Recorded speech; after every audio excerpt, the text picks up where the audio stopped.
Well, I appreciate that we've had two great talks. It is 9:30. I'm not going to keep you here for as long as you think I might. And I'm also not going to talk fast because I know that that's not going to lead to much learning. So what I want to do in the course of the next few minutes, and I do mean few, is that I'm going to hit the very highlights of the slides that I put together, and then we'll take a couple questions.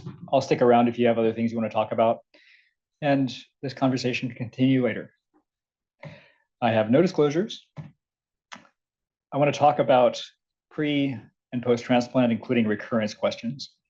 Dr. Cicero, Dr. Malik have highlighted the marked improvements in treatment and with it treatment survival. And so we're seeing that great upslope over time.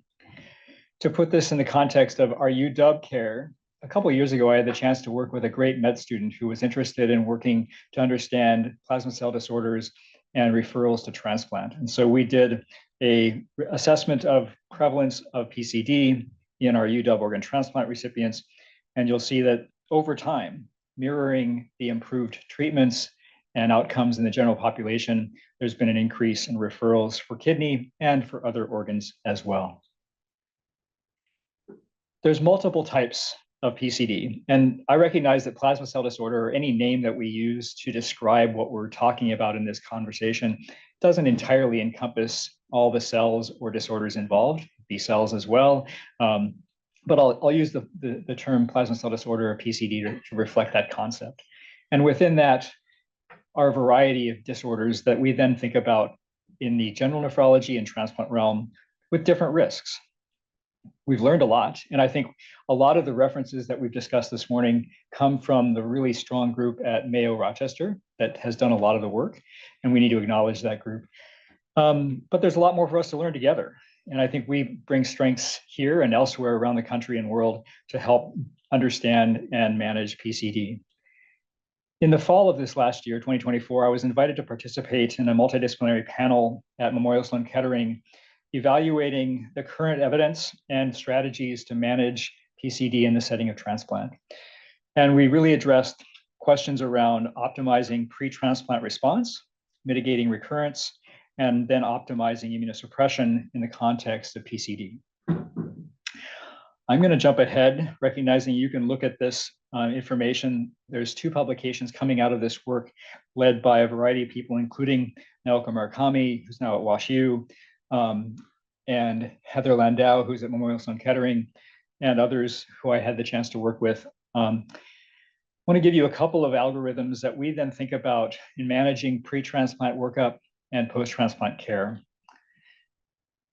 I'm starting first with MGUS and smoldering, and that's because it's somewhat easier for us to think about at least the MGUS side of things, and the standard workup would move us typically from an MGUS, if everything is looking relatively stable, to a pre-transplant evaluation, and then ongoing surveillance.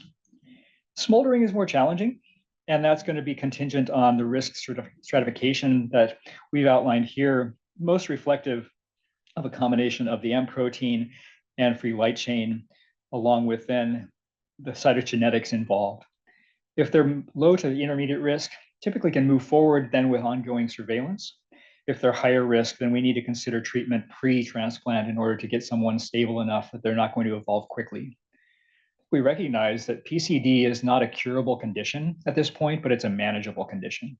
And in that way, we're in a new era of being able to transplant patients that we would not have 5 or 10 years ago. For those who have frank myeloma, it's also contingent on assessing risk. And I don't expect you to read all of the verbiage below, but it reflects those risks that we then help to stratify our patients, including the two most common to consider would be cytogenetics and minimal residual disease. For those who are standard risk, I think we can pretty quickly move towards a transplant plan if someone is otherwise a candidate. Those who are higher risk, whether it's because their cytogenetics are higher risk or they have not achieved a minimal residual disease, then we need to reassess and potentially treat pre-transplant in some way. That's where we call Dr. Cicero and her colleagues. Bilal has done a great job of articulating a lot of what is behind PGN-MID, along with C3G. And this is an algorithm that you can look to. It's going to be published in the next couple of months to help guide management in the pre-transplant and post-transplant condition for those who have one of those more challenging conditions, recognizing that we don't have a biomarker typically in the serum or urine to follow. With that in mind, I'm going to move ahead for just a minute to think about other things. AL amyloidosis, like Dr. Cicero highlighted, is much better in terms of its prognosis and outcomes. So anybody who achieves a CR or a VGPR is really a candidate for transplant now, in part because we can continue therapy after transplant and achieve a better quality and length of life for those patients.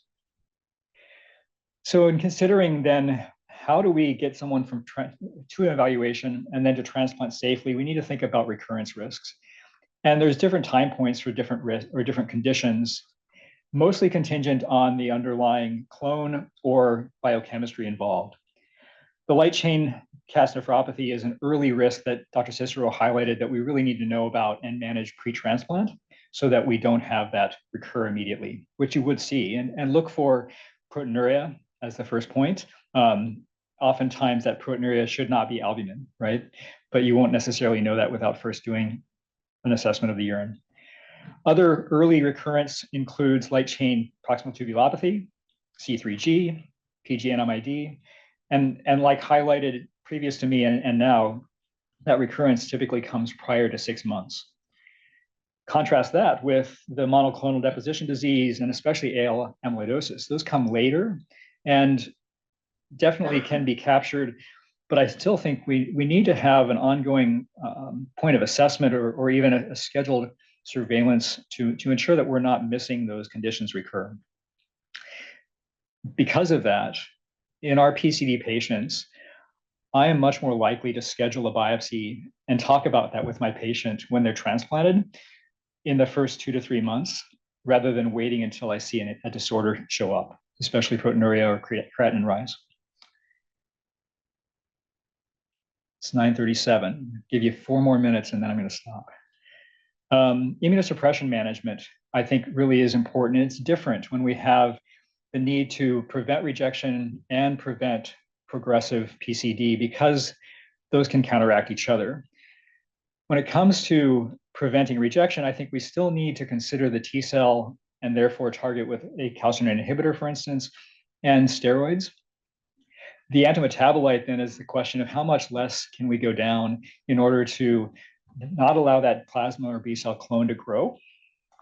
And if we're going to add back any type of treatment for a PCD disorder, I typically would advocate that we decrease the antimetabolite by 50% when starting that treatment. And that's in part because those treatments that I've highlighted here on the right, are targeting plasma or B cells in ways that help us control rejection risk from that point of view. So our proposed management of myeloma in the peri-transplant condition include, in addition to standard evaluation, avoiding positive cross-match or AVO incompatible, highlighting the benefit of living donor transplant where possible because of control over the schedule and therefore the medications that a patient would get pre and post-transplant, ensuring bone marrow would happen at least within 6 months and free light chains within 3 of transplantation, and then ongoing hematologic assessment, serum free light chains, SPEP and IFE every 3 months ongoing. Consider holding the image, as Dr. Cicero highlighted, because of that theoretical risk of injury and rejection, and then where possible, holding daratumumab or protease inhibitor pre-transplant. Of course, you can't necessarily know that if you're waiting on a deceased donor, but doing the best possible. On the post-transplant side, induction can continue as you would normally do, being careful for maintenance immunosuppression, so really not allowing for control of that clone if we oversuppress. I think if we're going to then restart maintenance therapy for myeloma or MPERS, which I think is often very appropriate, talking and working with our oncology team about the timing of that, the dose of it, and at that time, cut the antimetabolite in half in order to balance the immunosuppression risks. And that's in part because there's a greater risk of infection in the setting of the plasma cell disorder itself, as well as our immunosuppression. For those who have smoldering I think we need to continue to follow closely because those patients have a greater risk of progressing to frank myeloma, and you won't know without following closely. Bilal highlighted a number of really important studies. This was a subsequent PGN-MID study published by Mayo. The difference is that this study, they did protocol biopsies at 4, 12, 24, 60, and 120 months. And they protocolized not only to try to clarify some of the science behind it, but to try to capture the earliest signs of injury and then treat. And I would advocate that for especially the MGERS cases where you don't have a biomarker in the serum or urine, protocolizing biopsies really could help identify disorder early and then treat. Once identified, ongoing therapy without likely stopping is appropriate in this case. And of course, I defer to the oncologist to make that decision, but I think we're seeing successive treatment with limited side effect. So I would advocate that we anticipate ongoing treatment. Regarding infections, as we treat patients for PCD, especially in the setting of immunosuppression for transplant, those patients are at higher risk for a variety of infections. So we advocate for acyclovir or valganciclovir to prevent HSV, VZV, and CMV, especially for patients who are on DARA, bortezomib, or getting a bispecific or CAR T. Add that to Bactrim for anybody who's getting high-dose steroids, bispecifics, or CAR T. And then anybody who has other risks, especially those who end up with immunoglobulin deficiency in the context of those treatments, those patients then are at greater risk of other infections. And so monitoring for hypogammaglobulinemia is more important in this condition than it would be in our general transplant population. So if you have a patient who ends up with recurrent infections not explained, check their immunoglobulins, think about treating as needed. So to finish up, on the plasma cell disorder management on the pre-transplant side, there's disease-related considerations and transplant-related considerations. Naturally, we need to risk stratify with the help of our hematology oncology team, continue heme surveillance pre-transplant, especially when they're on the waiting list, hold the IMiDs along with other drugs 2 weeks prior if we can, and then really advocate and look for a living donor where possible to control that process, avoiding a positive cross-match condition, and then thinking about minimizing, managing our immunosuppression in ways to decrease that risk of infection and plasma cell progression. On the post-transplant side as well, continuing or restarting, I should say, maintenance therapy for plasma cell disorders 2 weeks or more after the transplant is, I think, a very appropriate thing, especially for myeloma, MGERS, or AL amyloidosis.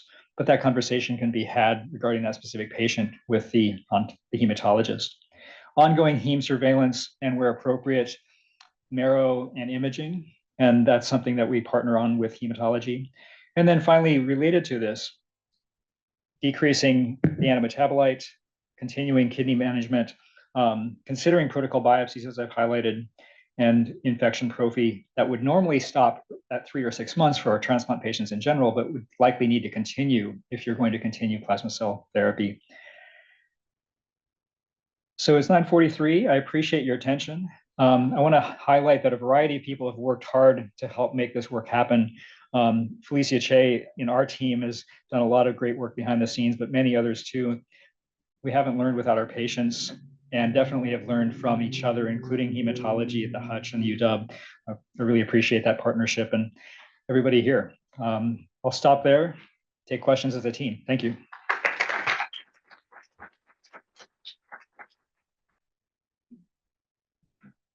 You guys want to come up here? They probably have more questions for you than me. Go ahead, Megan.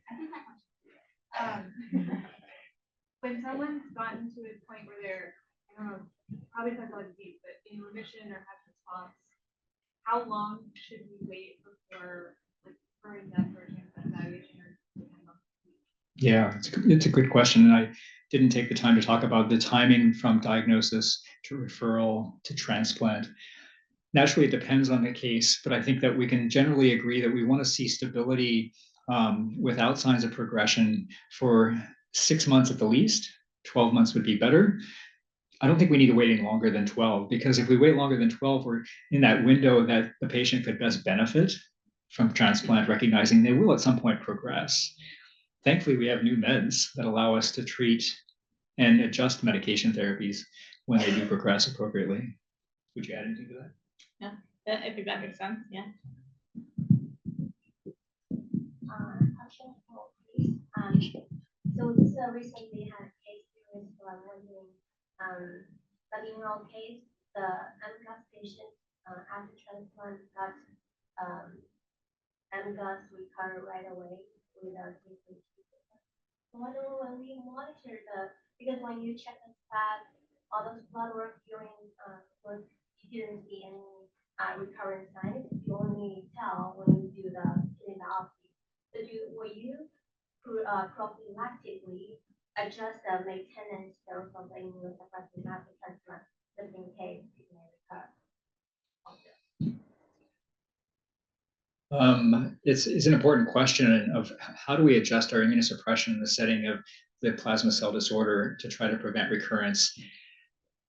Identifying the disorder ahead of time as best as possible, and then planning for that potential recurrence pre-transplant when possible is important. For instance, if we know that the patient has a C3G, we want to get approval for an anti-complement inhibitor prior to transplant so that we're not waiting on insurance approval post-transplant. I would say that if it's a C3G that we knew about pre-transplant, I would be interested in implementing an anti-complement therapy as a part of the induction and maintenance therapy at the beginning, rather than waiting, because we know that that disorder is likely going to cause ongoing kidney injury. I would also suggest that if you can't follow a circulating biomarker, then protocolized biopsy is going to be important. And you may choose to do that somewhere between 6 and 8 weeks post-transplant, far enough away that you're going to hopefully separate the ischemia reperfusion injury findings from that of recurrent disease. So I would say yes, with the nuance that each case is going to be important for us to understand what's going on and adjust the therapy accordingly.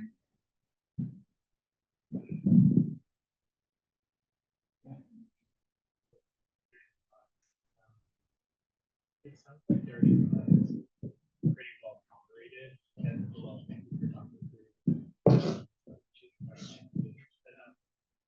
questions around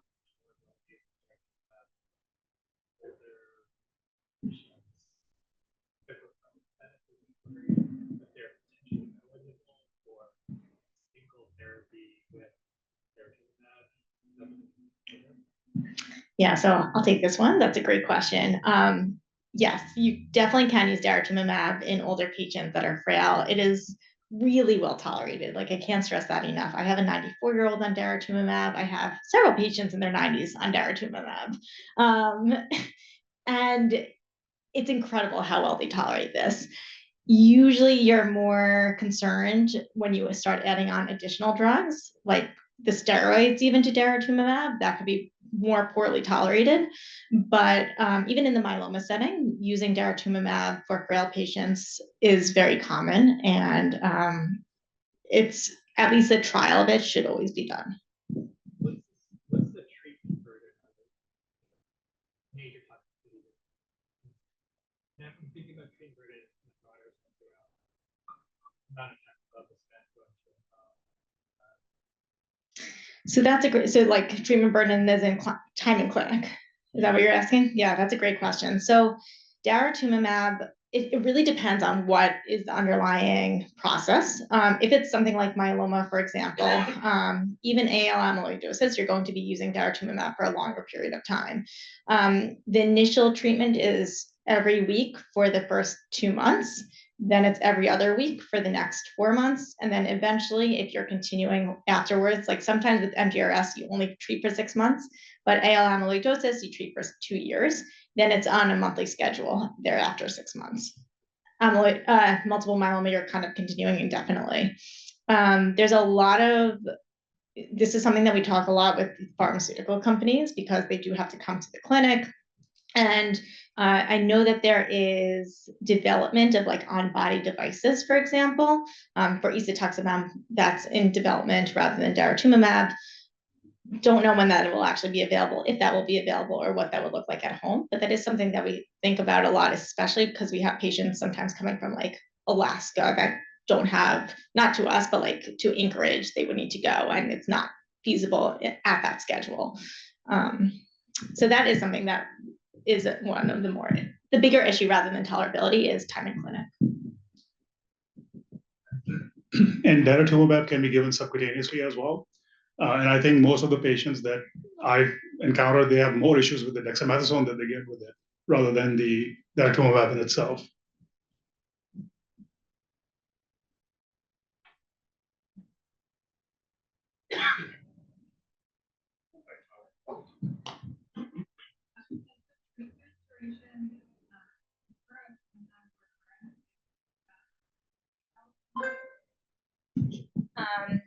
Great question. So it really depends, and so it's not like uniform. For AL amyloid, if it's recurrence of AL amyloid and they've already been treated with Dara-Cyborg-D and they completed their 2 years and it's been several years since then and then it recurred, usually we probably just do the same kind of thing again, another Dara-Cyborg-D, another 2 years, and another time off treatment. But the Andromeda trial, which is what we base that on, that has only really come out in 2021. So we don't really have long-term data of how best to treat these patients. If someone then is refractory or relapses while on treatment, then that's a different story. And then we're using other types of treatment rather than Dara-Cyborg-D. It also depends on their stage of diagnosis, other organ function, like cardiac function involved. And so we might need to treat them indefinitely, depending if they have myeloma overlap. So a lot of nuances to determine treatment duration. But with AL amyloidosis, since it is a small clone problem, usually we would try to get them in remission and then off of treatment eventually, if possible. Yes. For those 80% of patients with TGMID that don't have like a circulating or protein or biomarker, are you able to look at the FDG3? Is that elevated for those patients? So are you following that? Is that just a biomarker? So they don't have a marker that we can detect so whether it's IgG or subtyping, we can't. So yeah, we just don't find a monoclonal in 70 to 80% of the people. But when it's deposited in the kidneys, then subtyping can be done for the gamma heavy chain. So it's just IgG, it's just the subtype. Mostly it's G3.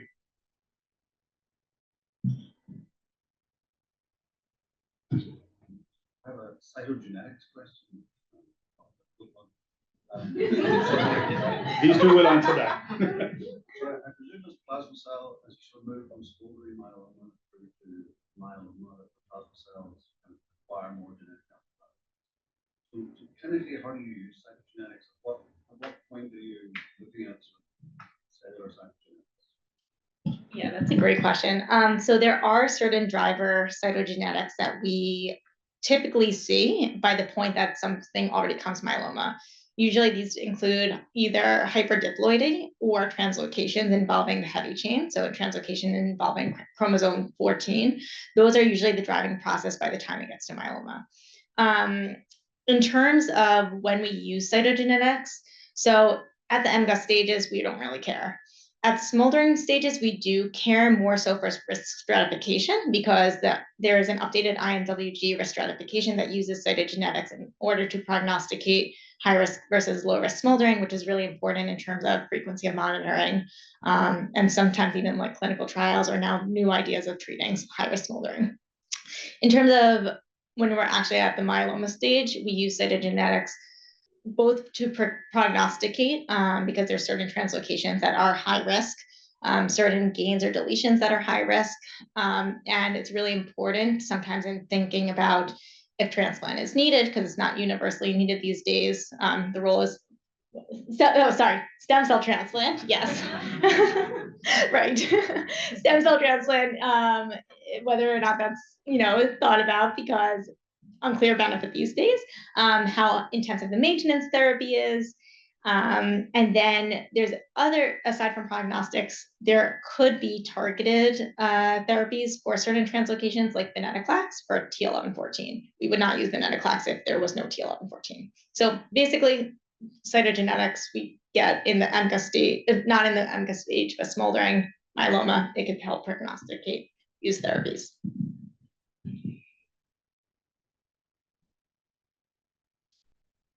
Okay, All thank you very much, everyone.